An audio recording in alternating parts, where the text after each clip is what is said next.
तो सर आज आपका संस्कृत का लास्ट चैप्टर है यानी कि शास्त्रकार, शास्त्र रचयिता। चलिए इस पे बात करेंगे। पहले हम लोग पाठ सारांश देख लेते हैं यानी कि पाठ परिचय। पाठ परिचय प्रस्तुत पाठ शास्त्रकार में भारतीय शास्त्रकारों का संक्षिप्त परिचय दिया गया है। भारत शास्त्रकारों की जन्मभूमि यानी कि यहाँ पे अनेक सारे शास्त्रकारों की जन्म हुई है, जहाँ एक से एक महान शास्त्रकार हुए हैं। उन्हीं शास्त्रकारों की कृतियों और विशेषता का वर्णन प्रश्नोत्तर शैली में किया गया है। चलिए हम लोग प्रश्न के माध्यम से देखेंगे। ठीक है, पहला प्रश्न क्या है, तो शास्त्र क्या है? पाठित पाठ के आधार पर स्पष्ट करें, यानी कि इस पाठ के आधार पर स्पष्ट करें। उत्तर इसका क्या होगा? शास्त्र का अर्थ ज्ञान का शासक या निर्देशक तंत्र है। ध्यान रखेंगे, शास्त्र का अर्थ ज्ञान का शासक या निर्देशक तंत्र है। मनुष्य के कर्तव्य और अकर्तव्य विषय की वह शिक्षा देता है। शास्त्र को ही आजकल अध्ययन विषय कहते हैं। शास्त्र को अध्ययन विषय कहते हैं। पश्चिमी देशों में शास्त्र को अनुशासन कहा जाता है। ध्यान रखेंगे, पश्चिमी देशों में शास्त्र को अनुशासन कहा जाता है। संसारिक विषय में अनुरक्ति अथवा विरक्ति नृत्य मानव रचित कृतियों के द्वारा मानव को जो उपदेश दिया जाता है उसे शास्त्र कहा जाता है। परिभाषा आप याद कर सकते हैं। शास्त्र नित्य वेद रूप या मानव रचित ऋषियों द्वारा यानी कि ऋषियों आदि द्वारा प्रणीत होता है। ये तो हो गया कि शास्त्र क्या है इसके बारे में। अब जान लेते हैं हम लोग वेदांग कितने होते हैं। ठीक है, चलिए देख लेते हैं कि वेदांग कितने होते हैं। वेदांग के 6 अंग होते हैं, याद रखना है, ऑब्जेक्टिव में यहाँ से प्रश्न बन जाते हैं। वेदांग 6 होते हैं, शिक्षा, कल्प, व्याकरण, निरुक्त, छंद और ज्योतिष। क्या क्या होगा? शिक्षा, कल्प, व्याकरण, निरुक्त, छंद और ज्योतिष।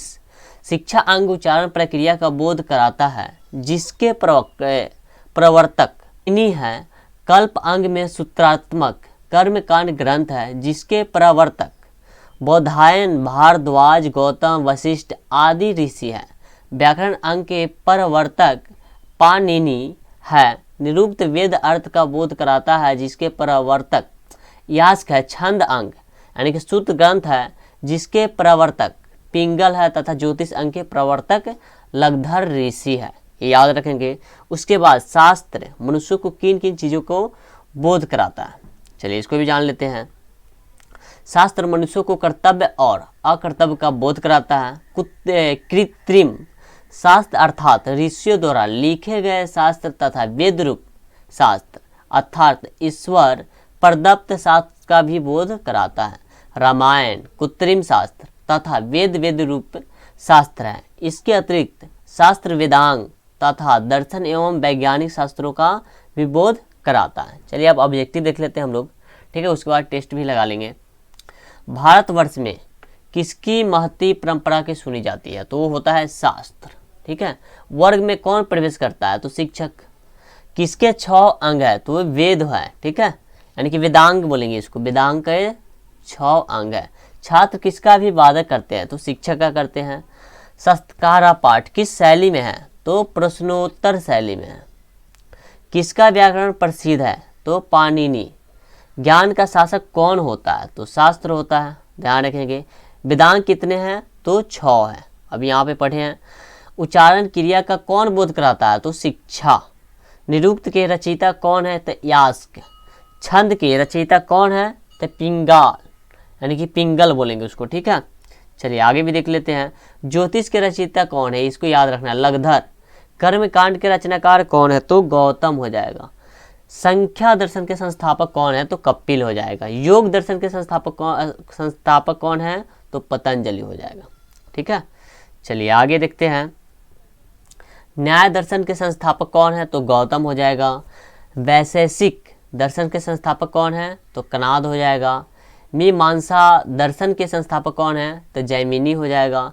वेदांत दर्शन के संस्थापक कौन है? तो बदरायन हो जाएगा।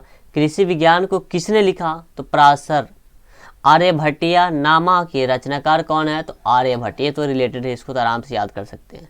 वृत्त संहिता के रचनाकार कौन है? तो ब्राह्मीहिर होगा। ठीक है, मनुष्य को सांसारिक विषयों की आसक्ति या विरक्ति का उपदेश देता है, उसे क्या कहते हैं? तो शास्त्र।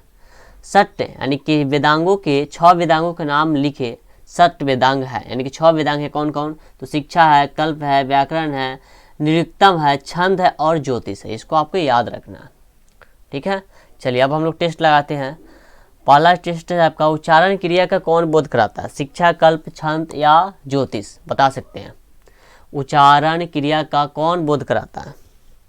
सर इसका ऑप्शन क्या होगा? उच्चारण, यानी कि ऑप्शन नंबर ए हो जाएगा, शिक्षा।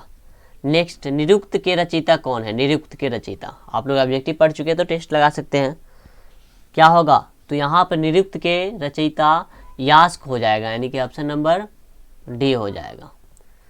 चलिए अगला प्रश्न, छंद के रचयिता कौन है? आप वीडियो को पूरा वॉच कीजिए। छंद के रचयिता कौन है? बताइए, व्यास, पाणिनि, पिंगल या यास्क?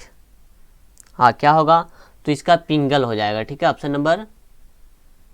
नंबर इसका सी हो जाएगा।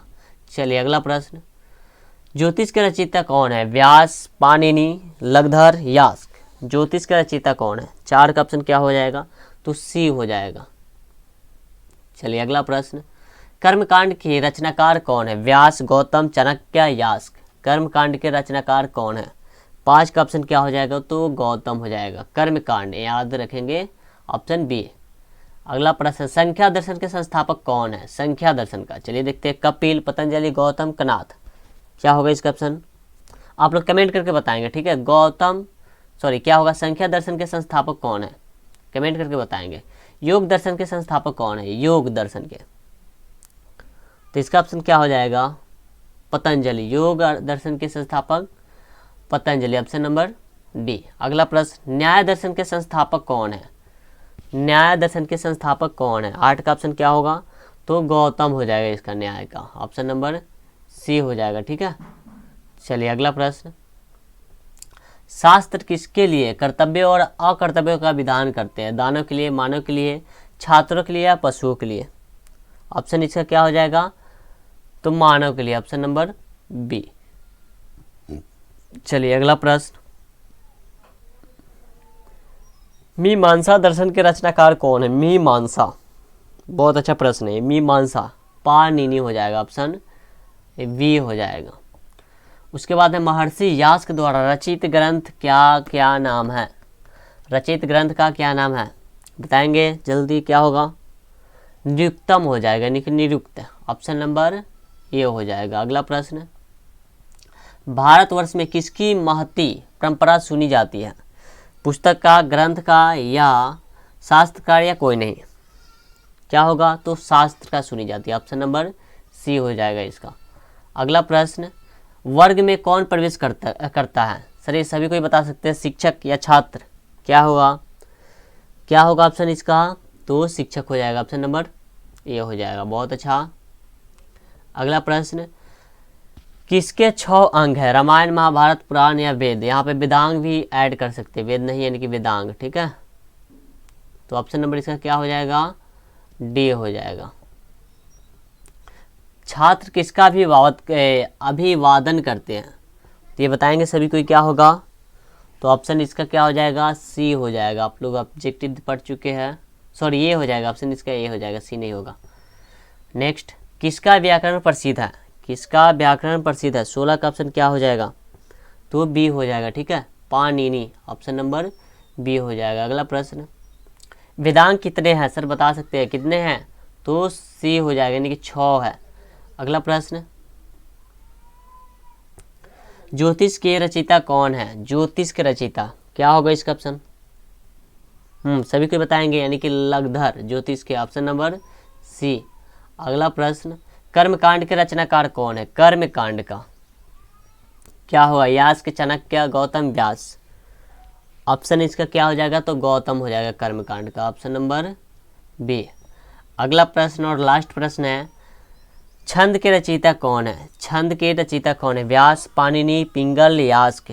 क्या होगा?